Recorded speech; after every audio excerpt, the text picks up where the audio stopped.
మగువా మగువా లోకానికి తెలుసా నీ విలువా. Hi hello welcome to women's day special chit chat.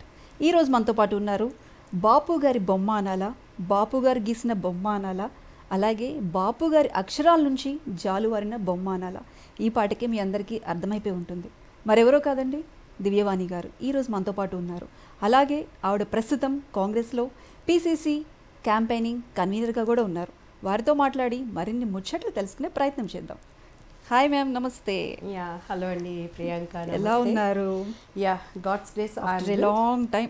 Yes, ముందుగా మన 99 టీవీ ప్రేక్షకులందరికీ కూడా అంతర్జాతీయ మహిళా దినోత్సవ శుభాకాంక్షలు తెలియజేస్తూ, అండ్ ఆఫ్టర్ లాంగ్ టైం నేను కూడా మీకు కూడా అంతర్జాతీయ మహిళా దినోత్సవ శుభాకాంక్షలు. ఈరోజు మీరు మాతో ఉంటాం నిజంగా చాలా బాగుంది. యా, నాకు కూడా I feel so happy. And మన భావాలన్నీ పంచుకోవటానికి and lot of things I want to share with. Ma'am చెప్పండి, ఈరోజు అంతర్జాతీయ మహిళా దినోత్సవం. నిజంగా మహిళలకంటూ ఒక రోజు అనేది కావాలా? వారిని మనం కీర్తించడానికి, వారికి గౌరవం ఇవ్వడానికి ఒక రోజంటూ కావాలా? సృష్టిని మనం తీసుకుంటే కూడా, దేవుడిని తీసుకుంటే కూడా, దేవుడు కూడా ఈ లోకానికి రావటానికి ఒక స్త్రీ అవసరమైనది. సో స్త్రీ యొక్క విలువ ఈ ప్రపంచానికి తెలియచెప్పే రోజు ఈ ఒక్కరోజే కాదు. నా దృష్టిలో ప్రతిరోజు కూడా అంతర్జాతీయ మహిళా దినోత్సవం చేసుకోవలసిందే. ఏదో సంవత్సరానికి ఒక్కరోజు అని తెలుసు జరుపుకుంటే ఆడదాని విలువ సరిపోదు. సో నా దృష్టిలో అయితే వాళ్ళ ఇంట్లో ఉన్న అమ్మలను కానీ, భార్యను కానీ, బిడ్డలను కానీ, ఆడపిల్లలను కానీ ప్రతిరోజు ఒక అంతర్జాతీయ మహిళా దినోత్సవం కన్నా కూడా మోర్ దాన్ చేయాలి. ఎందుకంటే ప్రతిరోజు ఒక ఆడదానికి, అది తల్లి అయినా, ఒక దేశానికి నాయకురాలైనా, సామాన్యంగా కూలి పని చేసుకునేటువంటి స్త్రీ అయినా సరే, ప్రతి ఒక్కళ్ళు వాళ్ళ పనులు చేస్తూ వాళ్ళ బాధ్యతలను నిర్వర్తిస్తూ కూడాను తనను తాను క్యాండిల్ లాగా కరిగిపోతూ సాక్రిఫైస్ చేసుకునేది స్త్రీతత్వం. ఎస్. సో నా దృష్టిలో ఖచ్చితంగా ఈ ఒక్కరోజు మాత్రమే మహిళల్ని గౌరవించదగ్గ దినం అయితే కాదు. కానీ చాలామంది కూడా మనం చూస్తాం మేడం, ఈ రోజు మాత్రం డీపీలు పెట్టేసుకుంటారు, స్టేటస్లు పెట్టేసుకుంటారు. కానీ ఆ తల్లికి, లేదంటే ఆ భార్యకి, చెల్లికి, అక్కకి వారికి ఏం కావాలి, ఏం చేస్తే వారు ఆనందంగా ఉంటారని మాత్రం చాలామంది. జనరల్గా ప్రతి ఒక్కళ్ళ జీవితంలో కూడా పరిస్థితులను బట్టి ప్రతి ఒక్కళ్ళు మారిపోతూ ఉంటారు. ఇవాళ ఉన్న ప్రేమలు రేపు ఉండవు, ఈరోజు ఇచ్చిన మాటలు రేపు కమిట్మెంట్ ఉండవు.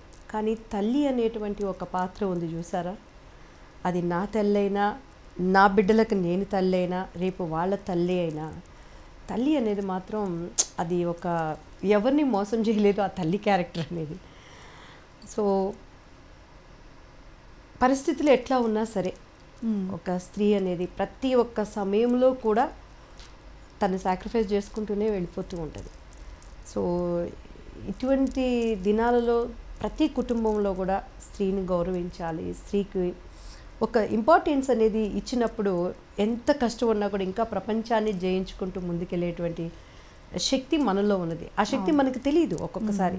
రియల్లీ నా లైఫ్లో కూడా చాలా పరిస్థితులు, ఒక్కొక్కసారి ఏంటంటే నా చుట్టూ అందరూ ఉండి కూడా ఎవరు లేని ఒంటరితనం. చాలామంది మనం చేసే పనిని, నీతి నియమాలని పట్టించుకోకుండా ఒక్కొక్కసారి ఇంట్లో వాళ్ళే మనల్ని నిందించినప్పుడు ఆ ఫ్రాక్షన్ ఆఫ్ సెకండ్ ఏమవుతుందని చాలా కృంగిపోతాను. ఏంటి మనం ఎంత చేసినా కూడా వీళ్ళు ఇలా అంటారు, అరే నన్ను అర్థం చేసుకోరేంటి అని అనుకునే పరిస్థితులు మనకుంటాయి.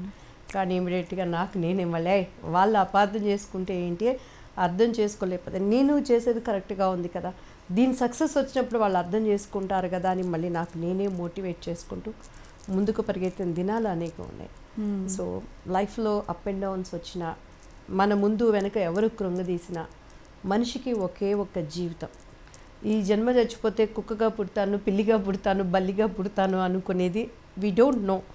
కానీ ఇది మాత్రం ప్రాక్టికల్గా మనకు తెలిసింది. ఒక్క జీవితంలో మనల్ని మనం మోటివేట్ తీసుకుంటూ అచీవ్మెంట్, మన గురి ఏంటనేది పరిగెత్తినప్పుడు life is beautiful. Yes madam, ప్రతి ఒక్కరి జీవితంలో కూడా మన తల్లే ఒక గొప్ప వ్యక్తి. ఎస్.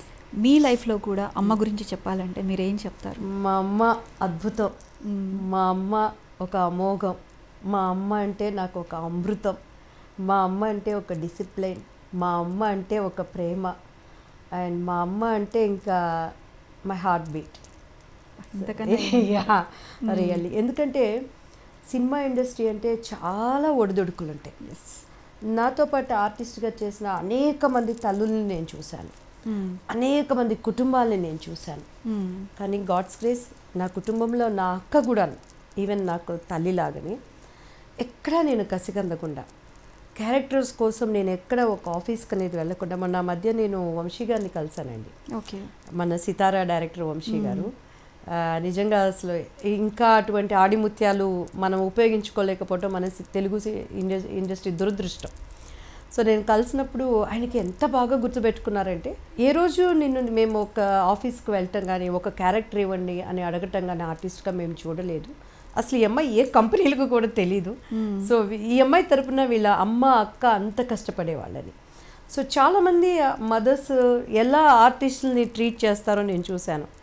అండ్ గాడ్స్ గ్రేస్ మా అమ్మ ఎప్పుడు నన్ను ఒక షోకేస్లో గాజు బొమ్మలాగా నన్ను కాపాడుతూ ఇండస్ట్రీలో ఎక్కడా నేను ఫాల్ డౌన్ అవ్వకుండా, నా స్వాభిమానాన్ని నేను కోల్పోకుండా, క్యారెక్టర్స్ కోసం అని చెప్పని అండ్ నన్ను ఎక్కడ వాళ్ళు ఇబ్బంది పెట్టకుండా నా కుటుంబం నన్ను తీసుకొచ్చారు.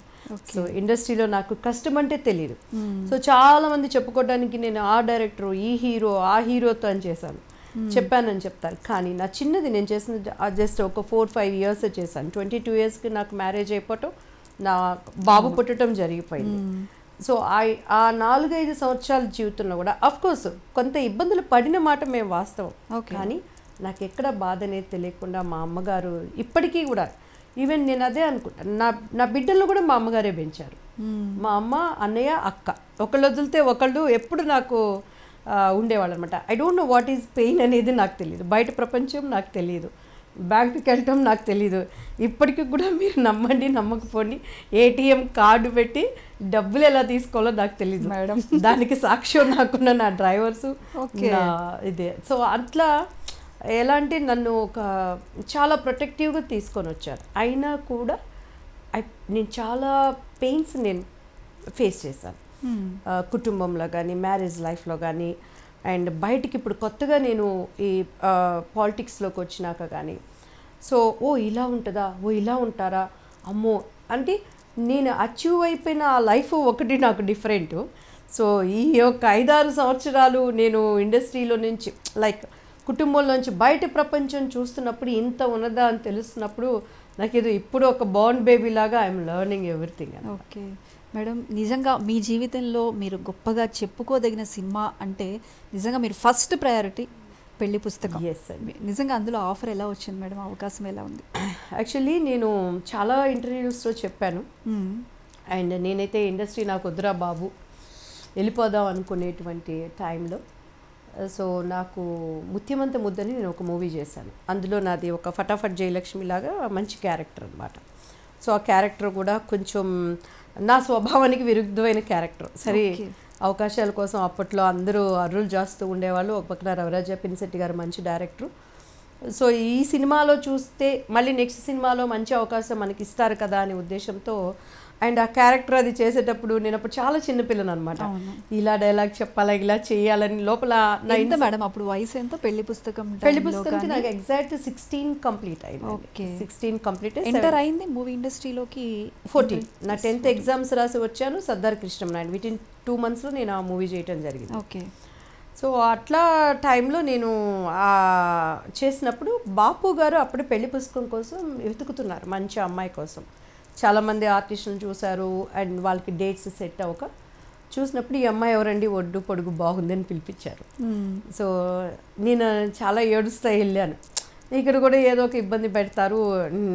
నిజంగా అప్పటికి నాకు సినిమా ఇండస్ట్రీలో అవగాహన లేదు. ఏదో కృష్ణ గారి మూవీసు, సో మనకి చిరంజీవి గారి మూవీస్ అలా హాఫ్ ఇయర్లీ క్వార్టర్లీ ఎగ్జామ్స్ అయినాక చూడటమే కానీ సినిమా ఇండస్ట్రీ మీద పిచ్చితో నేనైతే సినిమాలకు రాలేదు. చాలామంది నాకు అసలు అవగాహన లేదు. ఇంట్లో అమ్మ అక్క అన్నయ్య నాన్నగారు ఇదే నా జీవితం. సో కానీ నా బాడీలో బై గాడ్స్ గిఫ్ట్ టాలెంట్ అనేది ఉండింది. సో వచ్చినప్పుడు సో బాపు గారిని చూశారు అండ్ బాగుందండి ఈ అమ్మాయిని మాకు డేట్స్ అవి ఇచ్చారు. పేపర్లో బాపు బొమ్మ దివ్యవాణి అని వచ్చేసింది. కానీ ఫస్ట్ నాకు కాల్ వచ్చింది దాసనారాయణరావు గారి దగ్గర నుంచి. ఓకే. అనేకమైన కారణాల వల్ల అప్పుడు ఆయన మధు సారిక అని ఒక అభిసారిక అని ఒక మూవీ చేశారండి. ఓకే. దానికి నేను హీరోయిన్గా చేయాల్సింది. అసలు నా ప్రమేయం లేకుండా కొన్ని కారణాల వల్ల నేను చేయలేకపోయాను. ఫస్ట్ కాల్ మా ఇంటికి అప్పట్లో సెల్ ఫోన్స్ లేవు కదా, land line. First phone Dasa Narayana Rao గారు ఫోన్ అనగానే మా అమ్మగారు మా అన్నయ్య అక్క దాసనారాయణరావు గారు ఫోన్ అని నిద్రపోతున్నాను నేను, నన్ను లేపారు. సార్ నమస్తే సార్, అమ్మ బాపు బొమ్మ దివ్యవాణి అని వచ్చింది నువ్వేనా అని అన్నారు. అంటే సార్ నేనే సార్ అని చేస్తున్నా అంటే కంగ్రాచులేషన్స్ అమ్మా అని అన్నారు. అమ్మ అంత పెద్ద డైరెక్టర్ బాపు బొమ్మ అని రాగానే నాకు ఫోన్ చేసి కంగ్రాట్స్ చెప్పారని, థ్యాంక్స్ సార్ అని చెప్పాను. అమ్మటే అప్పట్లో ఈ నెట్లు ఇవన్నీ లేదు కదండి, ఆంధ్రజ్యోతి అన్ని న్యూస్ పేపర్లో ఫ్లాష్ వచ్చింది. అండ్ దేవుడు దయని బట్టి అందరికీ చెప్పుకోవడానికి ఒక 1000 సినిమాలు ఉండొచ్చు, చాలా జీవిత చరిత్ర ఉండొచ్చు, కానీ తెలుగు సినిమా చరిత్ర ఉన్నంత వరకు దేవుడు నా యందు దయా కనికరాన్ని నుంచి అండ్ 100 మంది స్టార్లకి ఇచ్చేటువంటి విలువ, ఆ బ్రాండ్ ఆ ఒక్క మూవీతో రావటం నా స్వభావానికి తగ్గట్టుగా. అది మొన్న నేను లాస్ట్ 2 months బ్యాక్ యూఎస్ఏ వెళ్ళాను. డల్లాస్ వెళ్తుంటే నేను అక్కడికి వెళ్ళాను. నేను అసలు బయటకు వెళ్ళినప్పుడు చాలా ఎలా పడితే అలా వెళ్ళిపోతాను. నన్ను గుర్తుపట్టారనుకోండి మళ్ళీ నేను ఆర్టిస్ట్ లెవెల్లో మెయింటైన్ చేయాలి. ఇక్కడికి వచ్చినా కూడా ఫ్రీగా ఉండడానికి ఉండదని చాలా కామన్గా వెళ్ళిపోతాను. ఆయిల్ అది పెట్టుకొని ఎలా అంటే అలా. అక్కడ కూడా పట్టేసుకున్నారు. వెళ్ళంగానే ఎమ్మటే పెళ్లి పుస్తకం సాంగ్ మారుమోగిచ్చేసారు. ఆహా ఇక్కడ కూడా అని చెప్పని. సో ఇప్పటికీ ప్రజలు గుర్తుపెట్టుకునే విధంగా అది ఒక స్టేట్కి అనేది వ్యత్యాసం అనేది లేకుండా ప్రతి ఒక్కరికి ఒక ఇంట్లో మనిషిలాగా చేయటం. అండ్ ప్రతి ఒక్క పెళ్లిలో కూడా ఆ పాట ఇప్పటికీ ఏ పెళ్లి జరిగినా కూడా కంపల్సరీ సాంగ్ అయితే ఉంటుంది. చాలా నేను అందులో ఎప్పుడు బాపు రమణల గారికి నా జీవితాంతం వాళ్ళకి నేను రుణపడి ఉంటాను. అండ్ అది అంతే, ఇక దేవుడికి నేను ఇక థ్యాంక్స్ చెప్పుకోవటమే. అంటే చేసిన కొద్ది సినిమాలు కూడా ఒక ట్రెడిషనల్గానే మీరు చేశారు. నిజంగా ఒరిజినల్గా దివ్యవాణి అలానే ఉంటుందా? ఒరిజినల్గా 100% అలానే ఉంటుంది దివ్యవాణి, ఇంకా అంతకన్నా సింపుల్గా. అంటే ఇప్పుడు దివ్యవాణిని మనం వేరేలా చూస్తున్నాం, వాయిస్ రైజ్ చేసి ఇంత పొలిటికల్గా వచ్చిన తర్వాత. ఓకే, అది మళ్ళీ మాట్లాడదాం. అయితే మీరు పెళ్లి పుస్తకం తర్వాత జర్నీ ఎలా సాగింది మేడం? పెళ్లి పుస్తకం తర్వాత అసలు టోటల్ 4-5 years నేను మా ఇల్లే చూడలేదండి. ఒక్కసారి అయితే నాకు బాగా గుర్తు అనమాట, హోమ్ సిక్ అయిపోయాను నేను. దొంగరాస్కల్ షూటింగ్ జరుగుతున్నప్పుడు నాకు జ్వరం వచ్చేసింది. మా అక్కయ్య వాళ్ళు ఎయిర్పోర్ట్కి నేను వెళ్ళేటప్పుడు ఆ ఫ్లైట్ చేంజ్ అయ్యే టైం ఉండేది మాకు, కనెక్టివ్ ఫ్లైట్. ఆ తిరుపతి ఆ చుట్టుపక్కలంతా షూటింగ్ జరిగేటప్పుడు నాకు ఒక్క పిల్లల్ని తీసుకొని మా అక్క ఇంటికి వచ్చి వాటిని చూపించి వెళ్ళేవాళ్ళు. అట్లా తెలుగు, తమిళ్, కన్నడ, మలయాళం టోటల్ చాలా 4 yearsలోనే లైఫ్ నాకు సెట్ అయిపోయింది. 21 yearsకి మ్యారేజ్ అయిపోయింది. 22కి నాకు బాబు పుట్టేయటం, ఇక ఫీల్డ్ వైపు నేను తిరిగి చూడలేదు. మ్యారేజ్ అయిన తర్వాత మీరు మళ్ళీ తెర మీద అంటే చేయలేదు, కానీ పిల్లలు కొంచెం ఏజ్ పెద్ద అయ్యే వరకు చేయలేదు. మా బాబు ఫస్ట్ స్టాండర్డ్ స్కూల్ జాయిన్ చేసినాక నేను కలవారి కోడల్లో సీరియల్ చేశాను. అప్పట్లో అంత సీరియల్ కొత్తగా ఉండేదన్నమాట. సో ప్రతి ఒక్కరి కుటుంబంలోకి న్యూస్ పేపర్ లాగా డైలీ వెళ్ళిపోవటం అండ్ మనల్ని మనం అందరితో కలిసి చూసుకోవటం, ఒక డిఫరెంట్ ఎక్స్పీరియన్స్. సో దాని తర్వాత నేను ఒక 4-5 మంచి సీరియల్స్ చేశాను. అండ్ తర్వాత మళ్ళీ మూవీస్లో నా టాలెంట్కి తగ్గట్టు బ్రేక్ అయితే నాకు రాలేదు. అండ్ మహానటిలో కీర్తి సురేష్కి మదర్గా చేశాను. అండ్ ఆ తర్వాత మొన్న ATM కానీ, తర్వాత పంచతంత్ర మూవీ సముద్రకని గారితో చేశాను, కానీ బట్ నాకు అనుకున్న విధంగా బ్రేక్ అయితే రాలేదు. ఓకే మేడం, ఇప్పుడు ఉన్నాయా ప్రాజెక్ట్స్ ఏమన్నా? ఒక 2 అయితే డిస్కషన్ జరుగుతుందండి డెఫినెట్గా. ఇప్పుడు అండ్ నేనైతే పాత ఏమేమీ చేయలేకపోయానో నా ఆర్టిస్ట్గా ఉన్నటువంటి లోపల ప్రతి ఒక్కరికి కూడా ఉంటుంది. కొన్ని పరిస్థితుల ప్రభావం అండ్ కొన్ని మనం తీసుకున్న డిసిషన్స్, కొన్ని లోపల మనకు అనుకున్న క్యారెక్టర్స్ చేయలేకుండా ఉంటాం. సో డెఫినెట్గా అండ్ ఇండస్ట్రీలో మళ్ళీ నేను నాలో ఉన్నటువంటి ఆ ఆర్టిస్టులో తీరని కోరికను నా దర్శకులు అండ్ నా ప్రొడ్యూసర్స్ మంచిగా నన్ను మళ్ళీ నిలబెట్టడానికి they will give one chance and I'm praying God. Madam, ATMలో మీరు పోలీస్ ఇన్స్పెక్టర్గా అందులో సో ఒక డిఫరెంట్గా ఎలా అంటే ఆ పాన్ పరాగ్ వేయటం, దాన్ని కొట్టడం, అది ఉండటం, ఒక రెబల్ లుక్ వచ్చేసి. చందు గారు really thank you, Dil Raju గారు అండ్ చందు గారు. ఫస్ట్ ఆ క్యారెక్టర్ చెప్పినప్పుడు ఎలా నేను చెప్పని నాకు తెలియలేదు. అది వేసుకొని దాన్ని సున్నితంగా ఇలా నలుపుతుంటే చందు డైరెక్టర్ వచ్చి, మేడం గారు నాకు పెళ్లి పుస్తకం దివ్యవాణి వద్దు అని డిఫరెంట్గా ఆయన చేయించి ఈవెన్ దో డబ్బింగ్ చెప్పేటప్పుడు కూడా నేనే డబ్బింగ్ చెప్పానండి. ఓకే. సో ఆ వాయిస్ పట్టి పెట్టి కొంచెం మెయిల్ వాయిస్ కరోడాతనం కర్కంగా ఉండే విధంగా డైరెక్టర్ గారు దగ్గరుండి నాకు డబ్బింగ్ చెప్పించారు. ఈవెన్ ఆ లుక్స్ ఆ వాయిస్ కూడా చాలా రఫ్గా అనిపిస్తూ ఉంటుంది. అండ్ చేసిన కొంచెం కూడాను అసలు మేకప్ లేదు అందులో. అండ్ నా రైటర్ గారికి శంకర్ గారికి అంటే అది చెప్పినప్పుడు మీకు అనిపించిందా నేను ఈ క్యారెక్టర్కి జస్టిఫై చేస్తాను అని? 100% నాకు అనిపించిందండి. ఎందుకంటే అసలు ఫస్ట్ రాగానే శంకర్ గారు అయితే అదే చెప్పారనమాట, రియల్లీ మ్యామ్ బాగా చేశారు అని చెప్పని అనటం. మనలో కొద్దిగా చేయగలము అనే కెపాసిటీ ఉన్నప్పుడు వచ్చే వరకు డైరెక్టర్స్ మన వాళ్ళు వదలరండి. సో మనకేంటంటే ఆటోమేటిక్గా మనం దాంట్లో మోల్డ్ అయిపోతాం. సో మన లోపల కొద్దిగా చేసే కెపాసిటీ ఉన్నప్పుడు. సో 100% ఆల్ క్రెడిట్ గోస్ టీమేనండి, మనది ఏమి ఉండదు అక్కడ.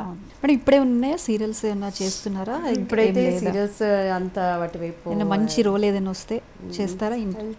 చూద్దాం, ఆ టైము సహకరించాలి. అండ్ ఇప్పుడు ఫుల్ ఫ్లెడ్జ్ పాలిటిక్స్లో కొంచెం సడన్గా ఏంటి పాలిటిక్స్లోకి వచ్చారు? నేను కూడా ఎప్పుడు అనుకోలేదండి. నాకైతే ఎప్పుడు కొంచెం నేను బయట ప్రజల సమస్యలు న్యూస్ చూసినప్పుడు మరి ముఖ్యంగా మేము కూడా న్యూస్లో ఇలాగా దివ్యవాణి గారు టీడీపీలో జాయిన్ అయ్యారు, తర్వాత స్పోక్స్ పర్సన్గా ఉన్నారు. అంటే దివ్యవాణి గారేనా? అంటే ఆ పెళ్లి పుస్తకంలో మనం చూసిన దివ్యవాణి గారు స్పోక్స్ పర్సన్. అంటే ఆ వాయిస్ రైజ్ చేయడం అంటే నిజంగా అలా అనిపించింది. ఏంటి సడన్గా ఎలా అంటే యాక్చువల్లీ నేను అప్పుడు మన ఈటీవీ వాళ్ళకి ఒక ఇంటర్వ్యూ చేశాను. అంబికా కృష్ణ గారికి నేను ఇంట్లో వాళ్ళకు ఒక మనిషిలాగా అనమాట, ఇంటి బిడ్డలాగా నన్ను ఎప్పుడు అంబికా కృష్ణ గారు ఫస్ట్ వాళ్ళతో ఒక నేను యాడ్ చేశాను. అది చేసినప్పుడు అంబికా కృష్ణ గారు నన్ను చూసి అప్పటికన్నా ఇప్పుడు చాలా చక్కగా ఉన్నావు దివ్య, అండ్ పాలిటిక్స్కి రావచ్చు కదా అని అడిగారు. నేనేంటి పాలిటిక్స్ ఏంటి ఊరుకోండి సార్ అన్నా నేను. లేదు చంద్రబాబు గారిది టీడీపీలో అప్పుడు ఆయన ఉన్నారండి. సో నాకేంటంటే జనరల్గా ఈ ఆడవాళ్ళకి కొంచెం ఇన్సల్టింగ్గా అనిపించే, వాళ్ళకి పాపం అన్యాయం జరిగినప్పుడు లోపల తెలియకుండా మనకి ఎక్కడో అరే వీళ్ళకి ఇలానా మనం వీళ్ళ తరపున మాట్లాడాలి అనేది ఉండేది. అండ్ యాజ్ ఎ లీడర్గా అందరూ ఆయనని అప్పట్లో మనం మంచిగా ఇష్టపడేవాళ్ళు. సో కేవలం ఆయన మీద అభిమానంతోనే నేను పాలిటిక్స్ అంటే ఏం తెలియకపోయినా లోపల కాలు పెట్టాను. నాకు ఒకటి ఏంటంటేనండి, ఒక రంగంలో నేను కాలు పెట్టాను అంటే అక్కడ సక్సెస్ రావడానికి మినిమం ఎక్స్ట్రీమ్ నేను అవగాహన చేసుకుని అక్కడ నేను సక్సెస్ కోసమే ప్రయత్నం చేస్తాను. నా నైజం అది. ఒకసారి కాలు పెట్టానంటే వెనక్కి వెళ్ళటం నాకు ఇష్టం ఉండదు. అంతకుముందు ఎప్పుడు ఆలోచన చేయలేదు కదా పాలిటిక్స్ గురించి? అసలు తెలీదు. పెద్ద న్యూస్ కానీ వినట్టు ఏదన్నా ఎవరైనా చనిపోయారు ఇట్లా బాంబ్ బ్లాస్ట్లు అవి ఇవి అన్నప్పుడు అరే ఇలా జరిగింది ఏంటని వినటమే తెలుసు, కానీ పాలిటిక్స్ మీద అవగాహన నాకు లేదు. కేవలం ఆయన మీద అభిమానంతోనే నేను వెళ్ళాను. ఓకే. ప్రతి ఒక్కళ్ళు నా ప్రతి ఒక్క మాట కానీ నేను చెప్పేటువంటి ప్రెస్ మీట్స్ కానీ ప్రతిదీ నేను మనసు పెట్టి చేసింది, కానీ ఏదో నామకే వాస్తుగా చేసింది టీడీపీలో కాదు. కాబట్టి ఇప్పటికీ కూడా ప్రజలు మీరు టీడీపీలో ఉంటే బాగుండేదండి, మీ వాయిస్ అంత బాగా మాట్లాడేవాళ్ళండి అని చెప్పండి, సమస్యల మీద కానీ దాని మీద. సో కొన్ని ఇన్నర్ ఇన్సిడెంట్స్ నాకు నచ్చకపోవటం వల్ల ఐ కేమ్ అవుట్ పార్టీ అన్నమాట. సో అయితే నాకు ఒక్కసారి లోపల పెట్టినాక ఇదా పవర్కు ఉన్నటువంటిది, లోపల ఇదా అని తెలిసినాక నేను బయటకు వచ్చిన వెంటనే నాకు చాలా అన్ని పార్టీస్ దే వెల్కమ్. మంచి వాయిస్ని మిమ్మల్ని మీలాంటి వ్యక్తిని ఎవరు అంటే మేము కూడా అదే అనుకున్నాం. టీడీపీ నుంచి బయటకు వచ్చిన తర్వాత జనసేనలోకి వెళ్తారు, చర్చలు కూడా జరిగినాయి అని అనుకున్నాము. అనూహ్యంగా మీరు కాంగ్రెస్లోకి వచ్చారు. జనసేనకైతే నన్ను చాలా మంది లీడర్స్ కన్నా ఎక్కువ కార్యకర్తలు నన్ను ప్రతి చోట అడిగేవాళ్ళండి, మీరుంటే బాగుంటుంది మేడం, మీరుంటే బాగుంటుందని. అండ్ కొంతమంది పెద్దలతో కూడా నేను మాట్లాడటం జరిగింది. ఎందుకంటే పవన్ కళ్యాణ్ గారు ఆర్టిస్టు, సో మనకి ఇంకా మనకి ఒక అనుబంధం ఉంటుంది ఒక నటుడు పెట్టిన పార్టీ అంటే. అండ్ ఆయన భావాలు ఉన్నతమైన భావాలు. కాకపోతే మెయిన్ పీపుల్ దగ్గర నుంచి నాకు వచ్చినటువంటి న్యూస్ ఏంటంటే, అండ్ ఆమె టీడీపీలోంచి బయటకు వచ్చారు, ఇన్ ఫ్యూచర్ మనం టీడీపీతో టైఅప్ అవ్వచ్చు.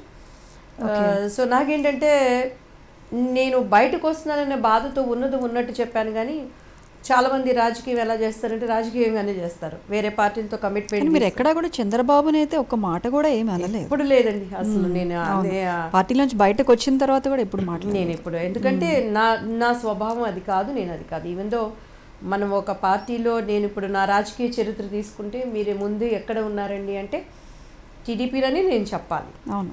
సో నేను అక్కడ ఓనమాలు నేర్చుకున్నాను, సమస్య మీద పోరాటం. రేపు అపోజిషన్లో నేను ఉన్నప్పుడు డెఫినెట్గా సమస్యను మాట్లాడతాను, కానీ ఒక వ్యక్తిగా గౌరవించడం నాకు తెలుసు. ఈవెన్ దో ఇప్పుడు మనం తీసుకుంటే మొన్న ఏపీలో ఉన్నటువంటి ఇప్పుడు అధికారంలో ఉన్న పార్టీలో ఉన్న లేడీసు రేవంత్ రెడ్డి గారిని రేవంత్ రెడ్డి అని పేరు పెట్టి పిలవటం, ఇది మంచి పద్ధతి కాదు. నువ్వేమీ మరదలువా, లేకపోతే నువ్వేమన్నా అక్కవా, లేకపోతే నువ్వేమన్నా బొడ్డు కోసి పేరు పెట్టావా? What is that? నువ్వు నీ యొక్క సీఎంని నువ్వు గౌరవించి మాట్లాడుతున్నప్పుడు యువతల రాష్ట్రంలో సీఎంని కూడా ఆడదంటే గౌరవించి మాట్లాడాలి. ఒక వాల్యూ అయినటువంటి పాలిటిక్స్ మనం తీసుకురావాలి. రేవంత్ రెడ్డి ఏంటి? ఆయన కష్టపడ్డారు, ఆయనకు ఉన్నతమైన స్థానంలో ఒక ముఖ్యమంత్రి రేవంత్ రెడ్డి గారు అనండి, సీఎం రేవంత్ రెడ్డి గారు అని పిలవండి, అది మర్యాద. కానీ సో నేను ఇప్పుడు అట్లా దిగజార్చే రాజకీయాలు ఏ రోజు నేను జగన్మోహన్ రెడ్డి గారిని అలా నేను ఎప్పుడు మాట్లాడలేదండి. సో సమస్య ఉందా, అవతల వాడు ఎవరైనా సరే ధైర్యంగా సమస్యల గురించి. కానీ ఒక పార్టీ నుంచి బయటకు వచ్చిన తర్వాత ఆ పార్టీ మీద బురద జల్లే ప్రయత్నం, ఆ అధ్యక్షుడి మీద బురద జల్లే ప్రయత్నమే జరుగుతుంటుంది, మనం ఎక్కువగా చూస్తూ ఉంటాం. మీ దగ్గర నుంచి అదైతే చూడలేదు. అంటే మీరు పడిన ఇబ్బంది గురించి చెప్పారు తప్ప లోకేష్ని కానీ బాబు గారిని కానీ ఎప్పుడు ఒక మాట కూడా అనలేదు. ఈవెన్ అరెస్ట్ అయినప్పుడు కూడా మీరు వెంటనే రెస్పాండ్ అయ్యారు, ఎవరికో కాల్ చేసి తెలుసుకున్నారని కూడా మాట్లాడారు. చెప్పానండి. అండ్ ఆయన భోజనం నేను వెళ్ళి ఆయన చూద్దామని చెప్పని నాకు చాలా లోపల ఆశ ఉండింది. ఆశ ఉంటే నేను కాల్ చేసినప్పుడు మెయిన్ లీడర్స్ ఒకలాగా మాట్లాడారు, రండి అమ్మా అని. మెయిన్ ప్రోటోకాల్ ప్రకారం ఎక్కడైతే ఆయన ఉన్నారో ఆ ఏరియాలో వాళ్ళ పేర్లు ఎందుకు లేండి, నేను వస్తే నేను సార్ని చూస్తాను అన్నప్పుడు డిఫరెంట్ వేలో మాట్లాడారు. ఆయన నాకు ఎక్కడో బాధ అనిపించింది. ఇప్పుడు ఒక లీడర్ నాయకుడు అన్నప్పుడు లోపల నిజాలు ఏంటని వాళ్ళకి తెలిసినప్పుడు, మేము పార్టీ కోసం ఇంత కష్టపడుతున్నప్పుడు అట్లీస్ట్ మళ్ళీ తిరిగి మేము పని చేస్తామో లేదో సెకండరీ, ఉన్నంత వరకు మన వాయిస్ వినిపించే అవతలవాడు బలవంతుడో బలహీనుడో రేపు మా భవిష్యత్తు ఏమవుతుందో అనేది కూడా ఆలోచించకుండా మీ తరపున మేము మాట్లాడినప్పుడు అట్లీస్ట్ అదే ఇది జరిగిందా అనేటువంటి లీడర్స్ మాట్లాడలేనప్పుడు అది వాళ్ళ విచక్షణకే వదిలిపెట్టేస్తాం. అఫ్కోర్స్ అక్కడ బాబు గారు ఉండనివ్వండి, మోడీ గారు ఉండనివ్వండి, ఇంకెవరైనా ఉండనివ్వండి, వాళ్ళంత స్వార్థపరులుగా ఉన్నా కూడాను మేము ఎప్పుడు అంత స్వార్థపరులుగా ఉండమండి పార్టీకి పనిచేసినప్పుడు. సో నాకు ఆ పెద్ద చిన్న అని కాదు, కానీ పాపం అనిపించింది ఆ ఏజ్లో ఆయన అలా ఉండటం అని చెప్పని. ఆయనకు భోజనం పెట్టే మాణిక్య గారికి ఆయన ఫోన్ చేసినప్పుడు ఆయన ఎవ్రీ మినిట్ నేను అడిగేదాన్ని, అన్న ఎట్లా ఉన్నారు సార్, బాగున్నారా, ఆయన మంచిగా హెల్తీగా ఉన్నారనండి. అది రేపు ఎక్కడున్నా కూడా ఏ లీడర్ దగ్గరైనా మనం అడుగుతాం పరిచయం ఉన్నారు అన్నట్టు. అది మానవత్వం మనది, అంతేగాని ఈ పార్టీలోంచి ఆ పార్టీకి వెళ్ళగానే ఎవరికెవరు శత్రువులు ఉంటారండి. జగన్మోహన్ రెడ్డి గారు ఏమన్నా నాకు శత్రువా? అపోజిషన్లో మనం ఉన్నాం కాబట్టి మా ధర్మం మాకిచ్చింది సమస్య మీద మేము మాట్లాడతాం. ఇప్పుడు ఇల్లుకి ఎందుకు కట్టలేదండి, ఇదిగోండి మీరు పోలవరం ప్రాజెక్టు ఎందుకు పూర్తి చేయలేదండి, ప్రత్యేక హోదా ఎందుకు తేలేదండి, ఇంకా అవతల వాళ్ళ మాట్లాడేదాన్ని బట్టి మాట్లాడతాం. కానీ అది ఆరోగ్యకరమైన పాలిటిక్స్ చేయడానికి నేను ఎప్పుడు ఇష్టపడతానండి.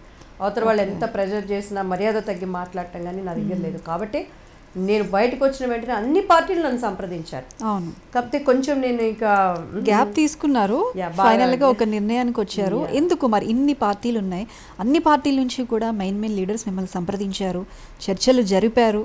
మీరు ఇంత ఆలోచించి ఈరోజు కాంగ్రెస్లోకి వెళ్ళడానికి కారణం ఏంటి? కాంగ్రెస్ పార్టీ మనం చరిత్ర తీసుకుంటేనండి, అది మన భారతదేశమే గర్వించదగింది. ఆ కుటుంబంలో మన ఐరన్ లేడీగా ఇందిరాగాంధీ గారు కానీ, అండ్ రాజీవ్ గాంధీ గారు కానీ, అలానే ఇప్పుడు సోనియమ్మ గారు కానీ, వాళ్ళ ప్రాణ త్యాగం చేసినటువంటి కుటుంబం అది. అండ్ ఈరోజు ఒక డెమోక్రసీని 100% కాపాడుతున్నటువంటి, మనం ఇప్పుడు చూసినట్టయితే అధికారంలో ఉన్న పార్టీలు మతాలని వీటిని రెచ్చగొట్టి ప్రతి ఒక్కళ్ళ మనసులో కూడాను ఒక ఇన్సెక్యూర్ భావన వచ్చేసింది. అంటే నేను మోడీ గారిని అయితే విమర్శించలేదు సుమా, ఆ పార్టీ యొక్క సిద్ధాంతాలు, ఇప్పుడు మామూలు జనం అనుభవిస్తున్నటువంటి భయభ్రాంతులు, వీటన్నిటిని బట్టి. సో ఫ్యూచర్లో అదేంటంటే నాకు నా భావాలకి పని చేయాలనుకున్నప్పుడు రేపు నాకు లాంగ్ ఫ్యూచర్ ఉండటానికి ఆస్కారం అని చెప్పని నేను కాంగ్రెస్ని చూస్ చేసుకోవడం జరిగిందండి. చాలా ఎలా అంటే లాస్ట్ మినిట్ వరకు ఇక్కడ అక్కడ అందరూ బలవంత పెడుతూనే ఉన్నారు. సో నాకు ఇదైతే కరెక్ట్ నిర్ణయం తీసుకున్నారు అనుకుంటున్నారా? 100% అండి కరెక్ట్ నిర్ణయం తీసుకున్నాము. కానీ ఏదో అంటారే, దిగితే లోతు తింటే రుచి తెలుస్తుందని. ఈ కాంగ్రెస్ పార్టీ ఒక మహాసముద్రం. అండ్ దిగాము ఓర్పుతో సహనంతో, అండ్ మన వాయిస్ పార్టీకి వినిపించడానికి. అలానే రాహుల్ గారు ఇప్పుడు ఆయన చాలామంది ఆయన రారు అది ఇది ఆయన స్ట్రెంగ్త్ సరిపోదు భారతదేశం వెళ్ళటానికి అలా అంటున్నారు. కానీ అండ్ ఆయన తప్పకుండా ఆయన ప్రధానమంత్రి అవ్వాలని మనస్ఫూర్తిగా కోరుకుంటూ మా యొక్క వాయిస్ని వినిపించడానికి, ఎందుకంటే ఇప్పుడు ఆయన చేసే జోడో యాత్ర కానీ అండ్ ఇప్పుడు ప్రజల న్యాయ యాత్రలు కానీ ప్రజల్లోకి వెళ్ళటం అండ్ డెఫినెట్గా ప్రజల్లో కొంత మార్పు వస్తాం. మరి ముఖ్యంగా పథకాల విషయంలో కాంగ్రెస్ పార్టీ ఎప్పుడు కూడానండి పేదల పార్టీ. వైఎస్ రాజశేఖర రెడ్డి గారు ఎక్కడున్నా కూడాను. మిగతా పార్టీస్ ఏంటంటే పార్టీని అడ్డం పెట్టుకొని వాళ్ళ అభివృద్ధిని చూసుకుంటూ వెళ్ళేవిగా ఉండేవి. అంటే నేను టీడీపీలో ఉన్నప్పుడు ఒకలాగా ఇప్పుడు కాదండి. టీడీపీలో ఉన్నప్పుడు కూడాను ఎన్టీఆర్ గారు ఆయన చేసిన పథకాలు ప్రజలకి దగ్గరగా ఉండటానికి, అలానే ఇదేంటంటే ఎక్కువ వాళ్ళు ఇచ్చే ఆరోగ్య పథకాలు కానీ ఒక సామాన్య మానవుడు గుండె మీద చేసుకొని ధైర్యంగా బ్రతకటానికి ఆస్కారంగా ఏమేమి చేయాలో సమస్తము చేస్తున్నారు. టీడీపీలో ఉన్నప్పుడు దివ్యవాణి ఏ విధంగా వాయిస్ రేస్ చేసిందో, ఏ విధంగా ఫైట్ చేశారో చూశారు, అందరికీ తెలుసు. అటు రాజధాని అంశంలో కావచ్చు, రైతులతో కావచ్చు, వారితో పాటు నడిచారు, వారితో పాటు ఫైట్ చేశారు. వాళ్ళ ఏదైతే కోరుకుంటున్నారో దానికోసం మీరు ముందుండి నిలబడ్డారు. కానీ కాంగ్రెస్లోకి వచ్చిన తర్వాత ఏదైతే ఆ వాయిస్ ఉందో దివ్యవాణి గారి వాయిస్ వినిపించలేదు ఇప్పటి వరకు కూడా. ఎందుకని? నేను కూడా దానికోసం వెయిటింగ్ అండి. అండ్ ఇక్కడ system is different I think. And నాకు కూడా చాలామంది ఇదే క్వశ్చన్ అడిగారు, ఏంటి మీరు పార్టీలోకి వచ్చి ఇన్ని రోజులు అంటే నేను పార్టీ ఓటింగ్ అయిన వెంటనే నేను యూఎస్ఏ వెళ్ళాను. 2 months అక్కడ ఉన్నాను. అండ్ మాకు అప్పుడు క్యాంపెయినింగ్ కన్వీనర్గా ఒక స్థానం ఉంది కాబట్టి ఆ క్యాంపెయినింగ్ అప్పుడు కూడాను 20 daysలో నాకు ఎంతవరకు శక్తి ఉందో అంతవరకు నేను వెళ్ళాను. అండ్ తప్పకుండా నేను ఎదురు చూస్తున్నాను మన వాయిస్ వినిపించడానికి కానీ. అండ్ ఇప్పుడు మనకి మరి షర్మిల గారు కూడా యాజ్ ఎ లేడీగా ఆమె చాలా కష్టపడుతున్నారు ఏపీలో. అండ్ అటు కుటుంబంతో పోరాడుతూ, రాష్ట్రం కొరకు పోరాడుతూ, తన సొంత సమస్యల మీద కూడా పోరాడుతూ ఆమె ఒంటరి పోరాటం చూస్తున్నప్పుడు మనం కూడా ఒక సపోర్ట్ ఇవ్వాలనే ఆశ ఉంటుంది. బట్ నాకు ఇక్కడ ఎందుకంటే మనకు ఒక స్థానం ఇవ్వకుండా మాట్లాడినప్పుడు అది కరెక్ట్ వే కాదు. సో నేను కూడా ప్రయత్నం చేస్తున్నాను. అండ్ అధిష్టానానికి తప్పకుండా మన రికగ్నైజ్ తీసుకెళ్ళటానికి ఎట్లా అనేది కూడా చర్చలు అయితే జరుగుతున్నాయి. పనిచేయడానికి మనం రెడీగా ఉన్నాం, చేయించుకుంటే చేస్తాము. వాళ్ళు అవకాశం వచ్చే వరకు వీ హ్యావ్ టు వెయిట్. అంటే కొంతమంది మాట్లాడుకోవడం కూడా దివ్యవాణి గారికి కాంగ్రెస్లో మంచి స్థానం కల్పిస్తారు, మంచి పోస్ట్ కల్పిస్తారు అని కూడా కొంత వింటూ ఉన్నాం. దాని గురించి మీరేమంటారు? 100% అండి. వాళ్ళు స్థానం ఇచ్చినా నేను పనిచేస్తాను, స్థానం మనకి ఇవ్వకపోయినా ఒక కార్యకర్తలాగా పనిచేస్తాను. ఎందుకంటే మాకు దేవుడు ఆల్రెడీ ఒక ఫేస్ వాల్యూ అనేది ఇచ్చాడండి. సపోజ్ ఒక ఏరియా ఎమ్మెల్యేనో ఒక ఏరియాకి సంబంధించిన వాళ్ళంటే వాళ్ళు అంతవరకే ఉంటారు, ఆ ఏరియా వరకే. బయటకు వచ్చినప్పుడు వాళ్ళు చెప్పుకోవాలి, నేను పలానా ఏరియా ఎమ్మెల్యేనో పలానా ఏరియా ఇంకొక పోస్టో వాళ్ళు చెప్పుకోవాలి. సపోజ్ వేరే అనదర్ లేడీస్ని తీసుకున్నారనుకోండి, ఆ స్టేట్ వరకే వాళ్ళకి గుర్తింపు ఉంటుంది. కానీ యాజ్ ఏ ఆర్టిస్ట్గా మేము పొలిటీషియన్స్గా మేము వచ్చినప్పుడు దేవుడు మాకు ఇచ్చిన గుర్తింపు ప్రపంచవ్యాప్తంగా ఉంటుంది. మనము అందులో నాకు డివోషనల్గా నేను కనెక్ట్ అయి ఉన్నాను కాబట్టి ఐ హ్యావ్ సమ్ గ్రిప్ అక్కడ కూడా పని చేయడానికి. కాకపోతే నేను ఎక్కడా కూడానండి ఆ పోస్టుల కోసమనో లేకపోతే మనకి ఇంకా ఉన్నతంగా వెళ్ళాలనో కకృతి పడినట్టు ఇంకా ఫైటింగ్ చేసేసి నాకు ఇది కావాలి అనటానికి మనం తగ్గించుకొని అయితే నా స్వాభిమానాన్ని బట్టి నేను వెళ్ళలేను. తప్పకుండా ఇవాళ కాకపోతే దేవుడు ఇంకొకసారి అవకాశం ఇస్తాడు. ఉన్నంత వరకు కష్టపడి పని చేద్దాం. నేను ఇప్పుడు కూడాను గాంధీ భవన్ దగ్గరికి వెళ్తాను, అక్కడ ఉన్న పెద్దలు ఎవరైనా ఉంటే సార్ ఇది ఎలా వర్క్ చేయాలి అండ్ నాకు ఈ కంటెంట్ కావాలి అని అడిగి అలా చేసుకుని స్టెప్ బై స్టెప్ వెళ్ళటానికి నేను కూడా కృషి చేస్తూ ఉంటాను.